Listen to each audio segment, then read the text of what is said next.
If you're shopping while working, eating, or even listening to this podcast, then you know and love the thrill of a deal. But are you getting the deal and cash back? Rakuten shoppers do. They get the brands they love, savings, and cash back. And you can get it too. Start getting cash back at your favorite stores like Levi's, Plow and Hearth, Adidas, Sephora, and Neiman Marcus. Stack sales on top of cash back and feel what it's like to know you're maximizing the savings. And it's easy to use. And you get your cash back sent to you through PayPal or check. The idea is simple. Stores pay Rakuten for sending them shoppers, and Rakuten shares the money with you as cash back. Download the free Rakuten app or go to Rakuten.com to start saving today. It's the most rewarding way to shop. That's Rakuten. Rakuten.com. Welcome to the Midweek Tease with me, Adele Onyango, where I share some random and not too random thoughts on things. And in this episode, there's a bit of a twist. I am having a conversation with my very own therapist. Her name is Guchu, and let me tell you, the self-awareness and the awakening that I have today is partly due to my sessions with her. A couple of years ago, I was going to see her weekly for like a full year, just working on myself, working on the harmful patterns I was still getting myself caught up in, and also building healthy boundaries with family and friends and reimagining my family relationships in adulthood. So the reason that she's joining us is because she is the guest speaker at our upcoming wellness talk. And for those of you who have not met her, maybe you only hear me talking about her over and over and over again, I thought, you know what, let me bring her before the talk so you can understand just how much enlightenment you are going to get from attending this. So yeah, we have a Faith in the building. I hope you're doing great. You've been well? I have been well. Awesome. I must have been well. Yes. Yes, doing what I love doing. And doing it well. Thank you. I've sent so many people your number. Yes, I owe you. Because whenever people, if I talk about something and people say, that therapist you mentioned, can you share the number? I'm like, yup. Thank Go, you. especially women. Yes. Women. So I'm very excited that you are the guest speaker at our next wellness talk. Thank you. Because the topic we're going to be unpacking is so important, especially if you look at our cultural context in one's healing. It was very important for my healing as well. For those of you who are watching and listening, if you don't know, we're going to be, I like to call it reimagining family relationships in adulthood, right? So what can they be so that it's comfortable for you? So let's start with when I was seeing you. And I keep telling people, there was a year I saw you weekly. Yes, I remember. And right now, the light that I have, the awareness I have is from that year. Yes. But some of those sessions were so hard. I said on the podcast last week, I had this huge pair of sunglasses that I would carry on therapy Thursdays in my car. So that if it's heavy, I just wear them as I'm driving. Cry all the way to Limuru. And I remember the beauty, it was during COVID. Yeah, you still had a mask. Yeah. But some of the most important work I did there was boundaries and boundaries with family. Yes. So let's start over there. What do you normally see? Do a lot of us have healthy boundaries with our family members, or do you see more of the opposite, especially in the African context? Now, we have 90% of unhealthy boundaries, 20% are healthy boundaries, but we don't know whether they are healthy or not healthy. True. Because that's how we were oriented. That's how we had our family set up. What does an unhealthy boundary look like? I know what it feels like because I felt tired and I couldn't pinpoint, but there's so much exhaustion. But what does it look like for someone who's listening to try and figure that out? When there's your communication, you're not being heard. Your personal space is not being respected. There's no platform for dialogue. It's either the parents' highway or it's either their way or the highway. Meaning that nothing you'll ever talk about that will ever be valued. It's also a place where it's not safe for you to maybe to communicate what has been happening to you. And maybe I'll talk before, because the effects of boundaries happen a lot in adulthood. But where they start, it's where you're not given a place where you can, like now, knowing very well I can talk to mommy, I can talk to daddy over something that has happened to me. And that's why later people come for therapy, having been defiled, raped, but they never communicated. But now it starts affecting them when they start having children, and especially at the age where they were defiled or raped. Yeah. Another thing is where it could have been healthy, but now there was what we call parentification, where you either parented your parent or you parented your younger siblings. Yeah. So here there are no boundaries, because one of the things that happens is then you're not let to be a child because you need to take care of your sibling. Yeah. I'll give an example of a firstborn being told, please ensure that you take care of 1, 2, 3. Yeah. Or maybe a lastborn, then after 10 years there comes in a lastborn, then automatically in the African context, the previous lastborn will take care of the current lastborn. And sometimes you're even beaten. Yes. If your youngest siblings do something wrong, it is you. Yes. Yeah. So you have to, then there's also what you call when the family is dysfunctional. So there are people who become the heroes to appease the environment. That I need to be good because my brother or my sister is not very good, is rebellious. Then I need to be very good for my parents not to beat us. So you become an appeaser. Yeah. Where then later in life you realize, oh, I lost 10 years, 15 years of my childhood. I lost 12 years of my childhood. Yeah, that's how it looks like. And I feel like what I'm also hearing is you're also losing your identity. It's Exactly. like, who am I? Because now I've stepped into the role of the appeaser or the hero. Yes. Or I'm parentified. Yes. I really don't know who I am. Maybe let me give an example of where the parents are very strict. So if the parents are very strict, one, that's where we lose our being authentic. Because when we wake up in the morning, the first thing we would want to do is check up and scan the environment. How is my dad behaving? How is my mom behaving? Then because I don't want to cause trouble or I don't want to be their trouble, they expect me to be happy. So I'll be happy. Yeah. And that's why sometimes people say they're extroverted until they do therapy. Wasn't that me? Yes. Yeah. I'm nodding so hard because I really thought I was an extrovert, but I was putting on a performance that I'd learned in childhood. Yes. To scan and be like, is my dad gonna be abusive or angry towards my mom? So maybe if I keep him happy, yes, then we're gonna be safe. Yes. You're right. Yes. So you do that to prevent the victim from being beaten, or even for the siblings. Yes. I'm gonna come back to when you start figuring out who you are, when you start shedding this character you became in your childhood for whatever reason. Yes. We're gonna come back to that because there can be friction there with family. Back to these boundaries, right? Once you've gone through the checklist and you're like, I think I have an unhealthy boundary with my family. What's the next step? It depends on what kind of boundary.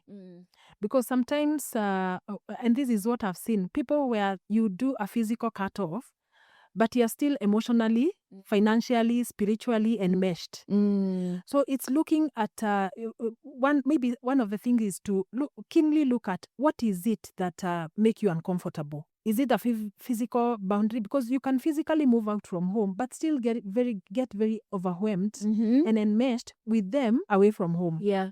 So this is what we are doing. We are cutting them off physically, but they are still controlling our narrative when it comes to finances, when it comes to emotional, when it comes to meetups. Yeah. So it's good to, what part of me that feels uncomfortable around them? Because that's the part that needs the boundaries. That's the part that needs to start with. Not exactly the part that needs the boundary. Because if it's physical, if you move out, they will still be able to come after you when it comes to emotional.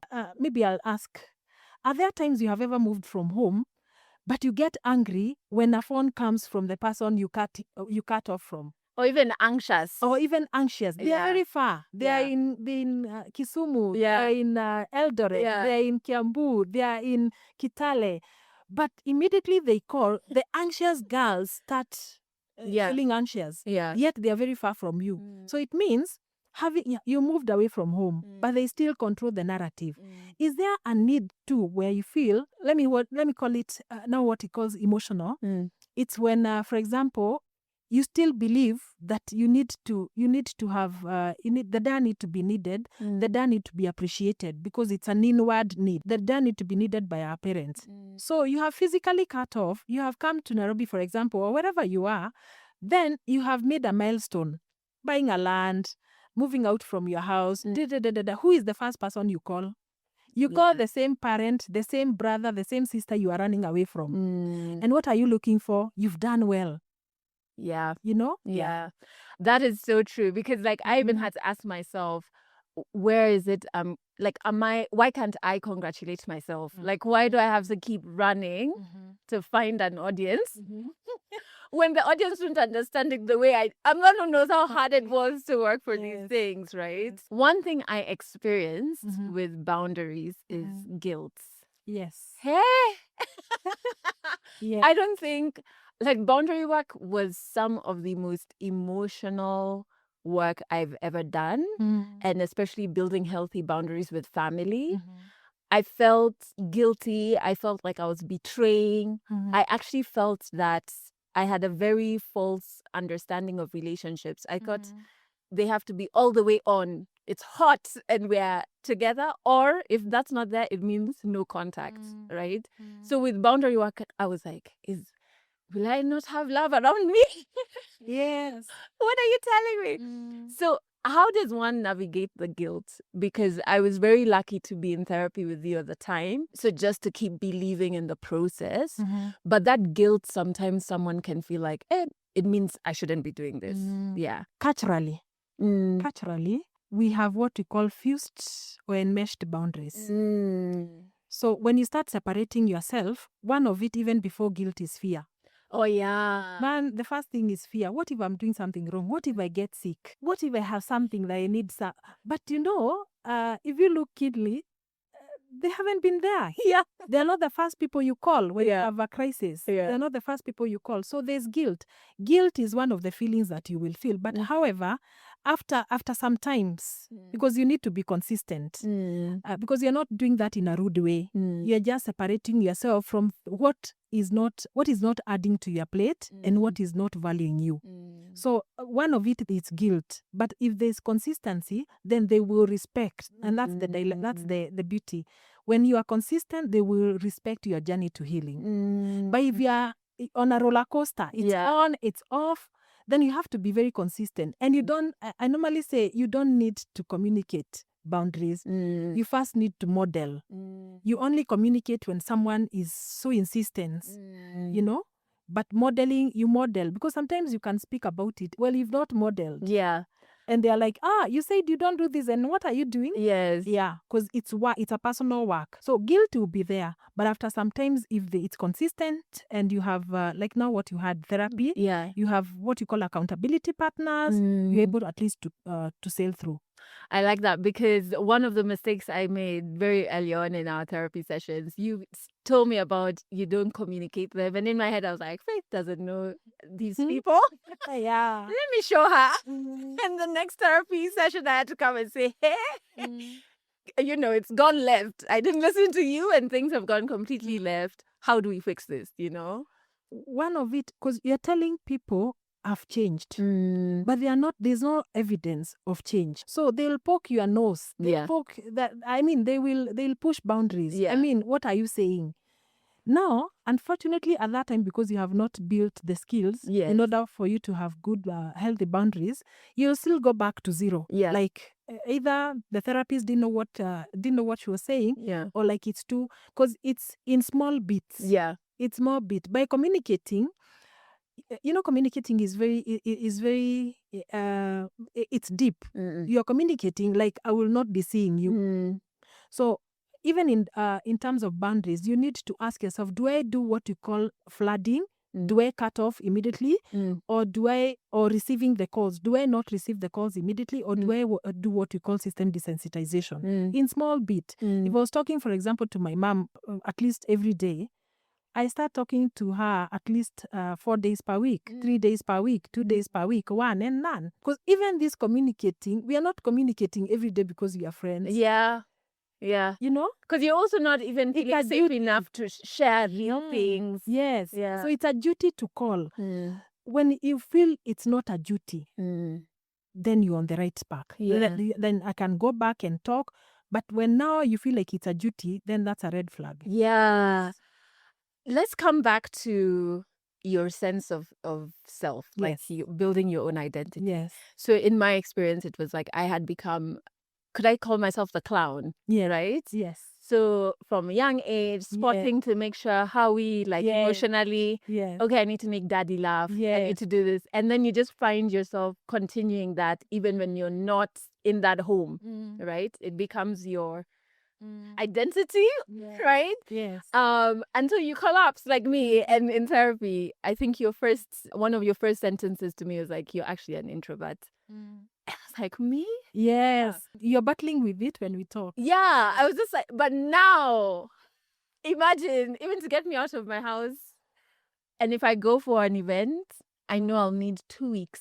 But how do you then, which is a battle, when you're finding out that you don't have healthy boundaries with your family and you're rebuilding your true identity after shedding off who you had to become in childhood, when you come back to the family setup as this true you, there can be friction because you're a completely new person to your family members, right? In their defense, they're just like, who is this Faith? This is not the one we knew. First of all, it's acknowledging what part you played. Because we say every family has its own dysfunctionality.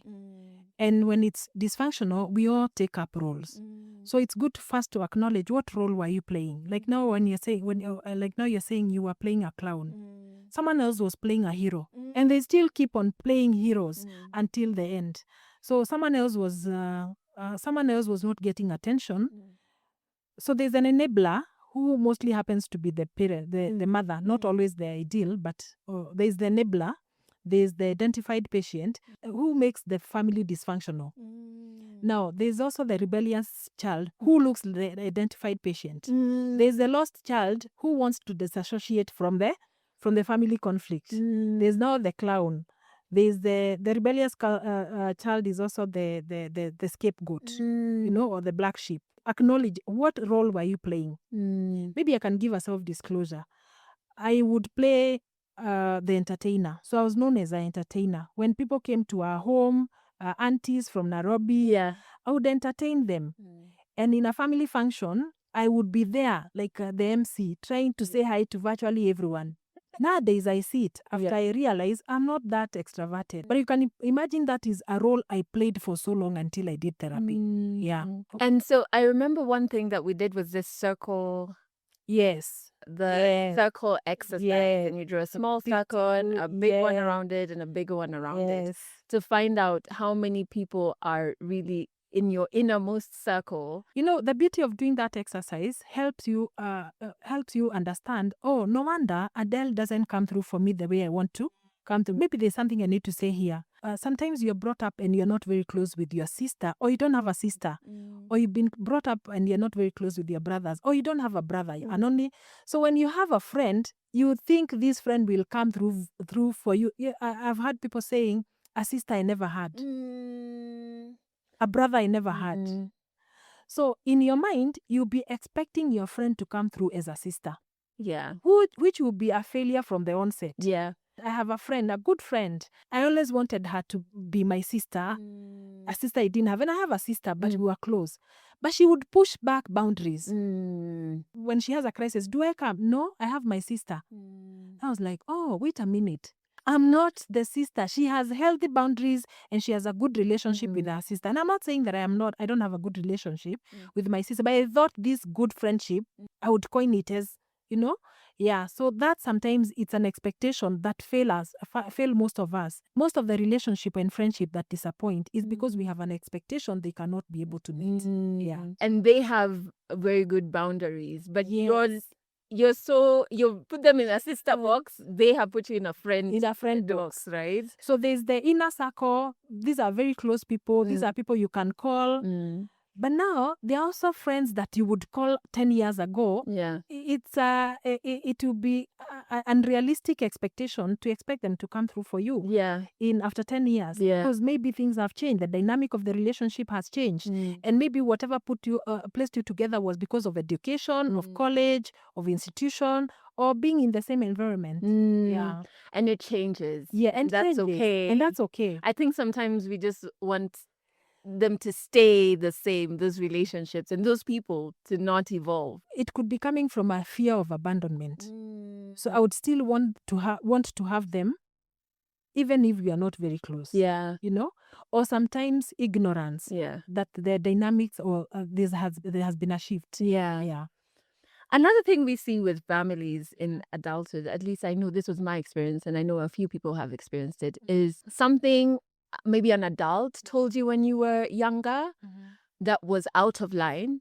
Obviously, you've still held on to it. It's affected you. And you think that for you to heal, you have to get an apology from the adult. And most times, I have tried to shake an apology out of someone, and I just realized, well, what am I doing? What am I doing here? So can there be healing from something a family member did to you or said to you, even when they don't apologize for it? Yes, there can be. I'll take you back to how many parents, maybe I need to ask this on set, how many parents apologize? This is true. How many elder sisters, elder brothers apologize? How many uncles, aunties apologize? So one of the things, remember, you're the one who has come for therapy. Yeah. You are the one who has gained awareness. They are still not aware that they hurt you because we have what we call psychological inheritance. So they have been, they talk to you like they were talked to. So they don't see the need for you to, for the big fuss. Yeah. And again, it also comes from the because of the facade. Yeah. They have what we call the facade. They don't show emotions. So by the time you're going to ask for an apology, are these people, in fact, one of the things you need to maybe ask yourself, am I going to antagonize the already peace that we have or the relationship? Or will they accumulate into something else that I'm not ready to deal with? Because if you know that they may not be able to, if they have gone for therapy, they may even apologize to you before you ask them. Yeah. But if they have not, we request people to do an empty seat, a mirror, or even journal, Because the other thing, you can hold a grudge for so long, but when someone passes on, dies, you realize, I know I hold a grudge on my dad or my father, but I can't, my mom or my sister, my friend, but I can't really articulate what happened. So you are again left with a lot of guilt. One of the things that will help you is remember they were equally wounded. So they wounded you as they were wounded. That's what we call psychological inheritance. So they don't think they did anything wrong to you. And they'll be asking, when you are the only one, are you the only one who felt it? I mean, I've been talking to everyone like this. What makes you so special? So it's good to do the inner work, personal inner work, and before we even demand an apology, because sometimes we demand an apology to people who don't even know they messed with us. Yeah. And their perspectives are probably that they did nothing wrong. Yes. So I don't have anything to apologize for. They will look keenly into provision. Did I provide? Did I take you to school? Aren't you where you are because of us? Yeah. Then what are you complaining about? Because even them, emotionally, they are not even aware. This is very interesting because it reminds me of something I saw another psychologist, I think he's a psychologist, Dr. Gabor Mate, talk about that made me really understand dynamics of family even better. He said how you could be, especially as siblings, you could be siblings who have grown up in this house, who have faced that same trauma, whatever it was, but you all will react to it differently. Definitely. And you are all perceiving it very differently. So even in some situations in families, you'll see like, I might be angry at my dad. My sister might be empathetic to my dad. And my brother might go no contact with my dad. So sometimes you start looking at your siblings like, why are you being nice to him? And you know what I mean? But like how things happen in a family, you all receive these various experiences very differently. You're brought up in a family, assuming maybe you are 4 of you, but you will experience your parents differently.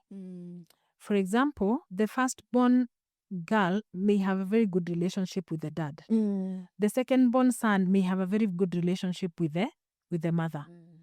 The third-born may be the peacemaker. The fourth-born may be the little baby that gets all the goodies. The later last-born now becomes the joy of the family. Apart from the fourth-born, even if you are twins, you will experience your parents differently. And whatever was a trauma for you may not have been a trauma for the other. The first two children, sometimes parents bring them with a lot of harshness.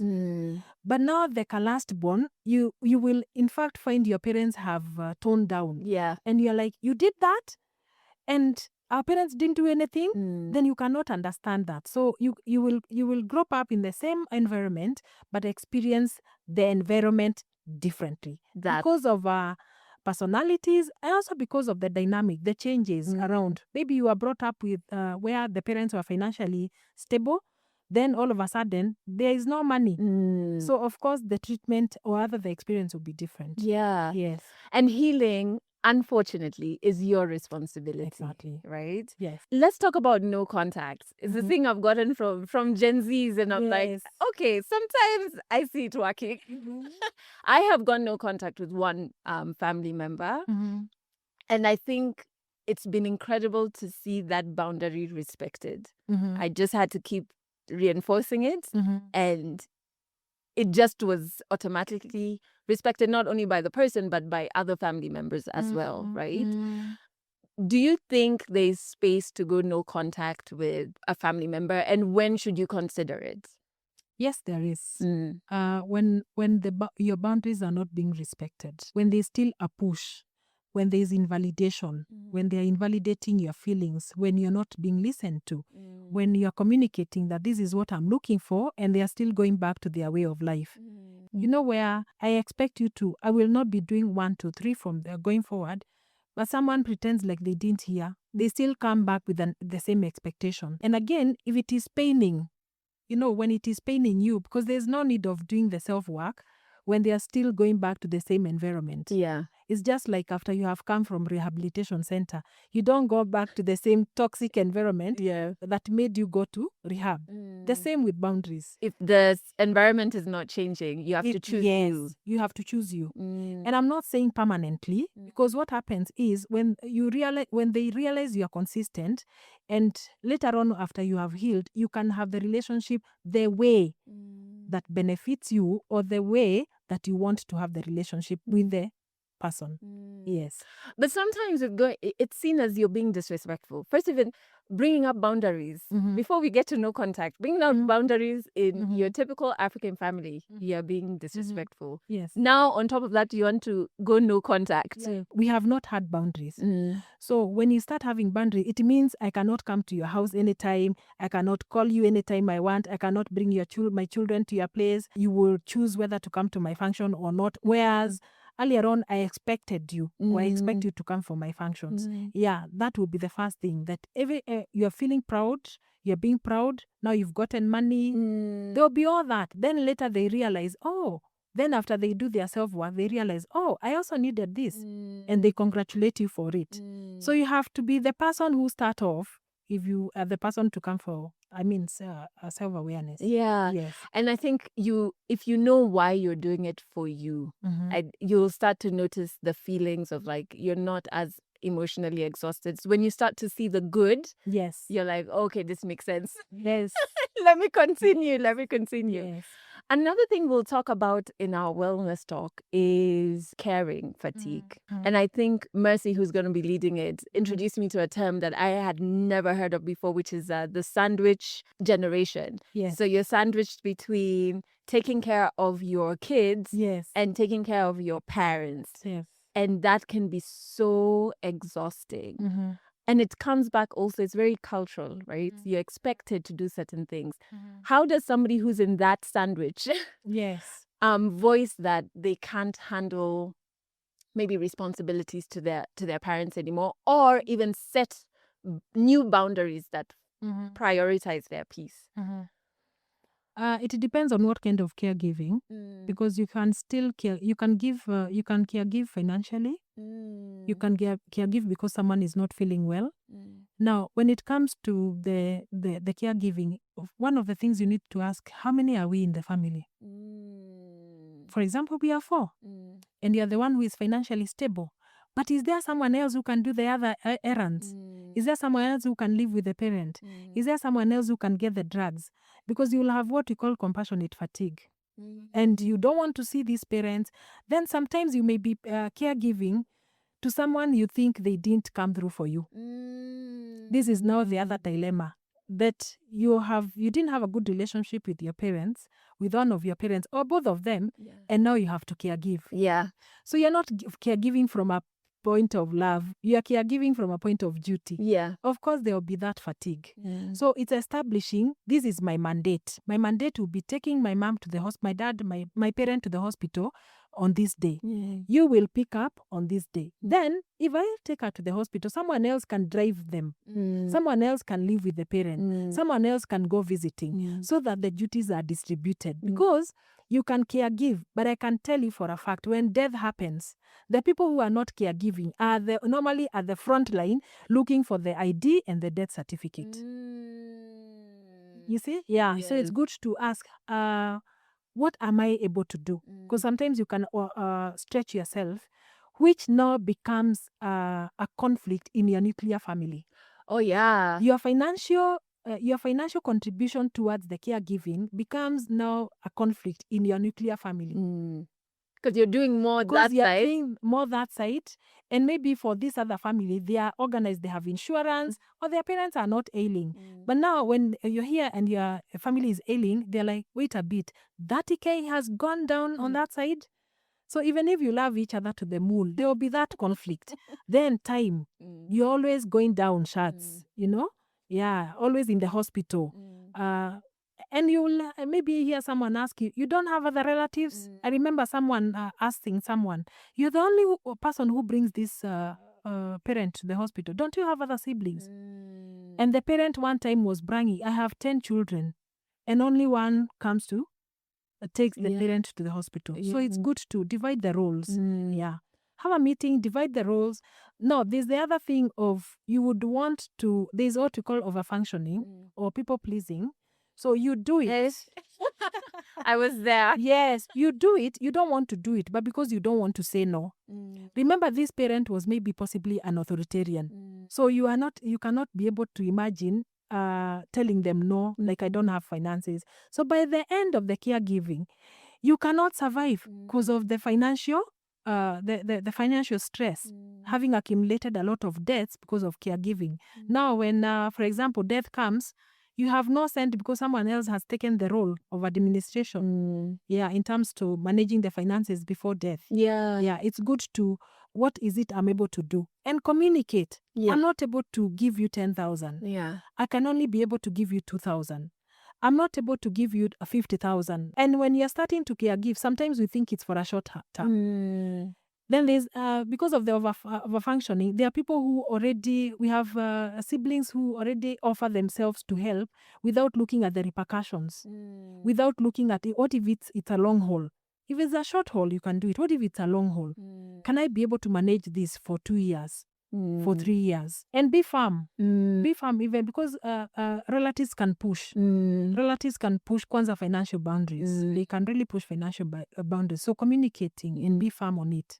And also be consistent in what you have promised to give. Yeah. Yes. Before we talk about next smaller steps and what people can expect from the wellness talk, I think I also wanted to look at when you are reimagining your relationships with family, that fear, we touched on it earlier, but maybe we can unpack it more. The fear of, now I'm going to be alone. Now I'm going to, when I'm sick, who's going to come through for me? I think for me, I remember telling you, what if I collapse in my house? And you told me, have you been collapsing? No, but I might start.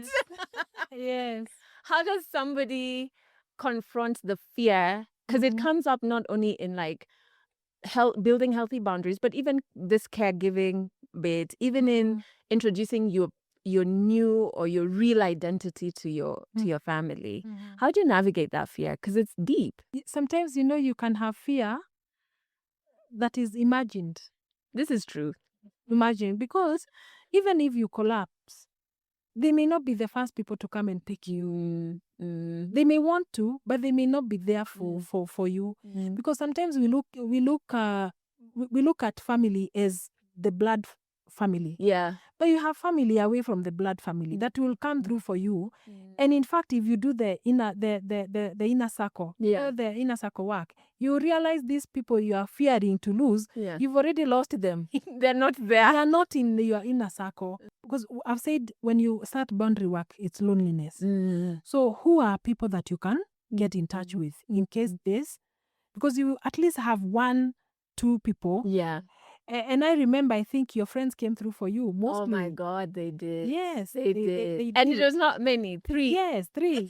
Yeah. You don't need You don't need a crowd. Yeah. You don't need a crowd to do that. Yeah. And knowing, yes, my sister will come through for me this way. Yeah. My brother will come through for me this way. Yeah. And categorize them. I mean, because they may not be as close because of the environment. Yeah. But they may not be able to come through for you immediately. Yes. But they will. Yeah. Also being cognizant, how much can they come through for me? Have they ever come through for me? Even growing up, did they ever come through for me? Or am I imagining that they need to come through for me because they are family? Yeah. That is really true, because I also had to say and call myself out that I think, so were you doing good to your family so that you can come back and extract when things, which that's not a genuine relationship. Even you were not going in with a very you were doing things so that, and if I'm ever in a problem, you have to.